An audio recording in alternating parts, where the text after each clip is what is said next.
नमस्कार दोस्तों, Bharat selection wing लखपड़ा बाग बाराबंकी के ऑफिशियल चैनल पर आप सभी का स्वागत है। डिक्टेशन रामधारी गुप्ता, खंड 1, प्रतिलेखन संख्या 31, स्पीड 60, स्टार्ट होगा 5 सेकंड बाद।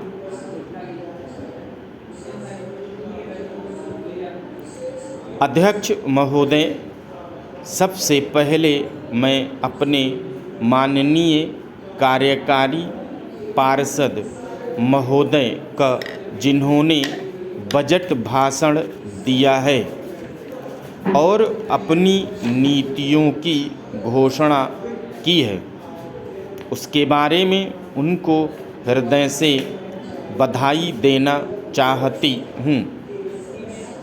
मैं यह नहीं कहती कि कोई क्रांतिकारी परिवर्तन लाना चाहता है यह बजट, लेकिन मैं यह भी देखती हूँ कि यह बजट जो है धीरे धीरे गति से समाजवाद की ओर बढ़ता जा रहा है।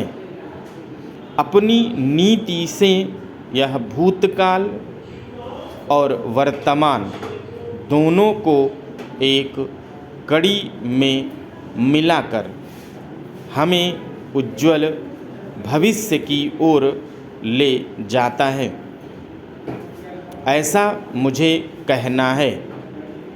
इस भाषण को पढ़ने से कि इसमें हमारा कोई भी वर्ग समाज का ऐसा नहीं है जिसे अछूता छोड़ा गया हो, क्योंकि भारतवर्ष एक कृषि प्रधान देश है और मैं यह समझती हूँ कि इस बजट के दौरान यह पूरी तरह से कोशिश की गई है कि ग्रामीण अर्थव्यवस्था को, जिसे हम अर्थव्यवस्था की रीढ़ भी कहते हैं, उस ढांचे में उस रीढ़ की हड्डी को और भी सशक्त बनाने की पूरी तरह से प्रयत्न किया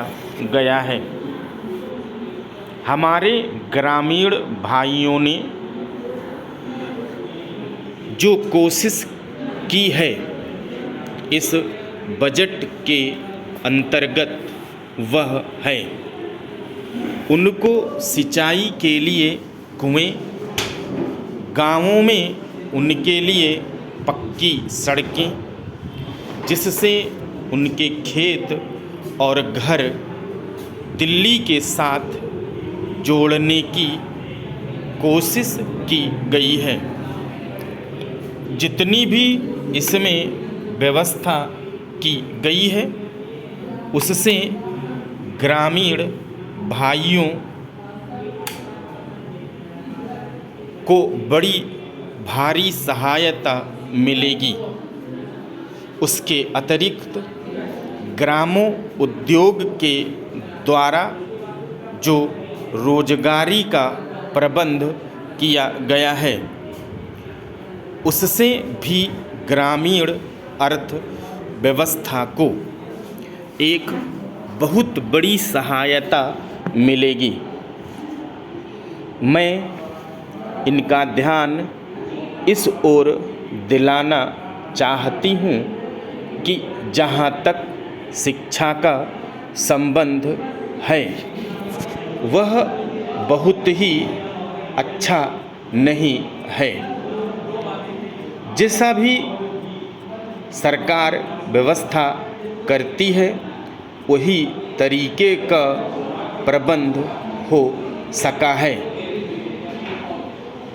मैं यह नहीं कहता कि शिक्षा के दौरान ज़्यादा स्कूल न खोले जाएं, पर हमारी यह नीति होनी चाहिए कि भले ही स्कूल थोड़े खोले जाएं, पर सबसे बड़ी आवश्यकता इस बात की है कि शिक्षा की नीति में परिवर्तन की ज़्यादा आवश्यकता है,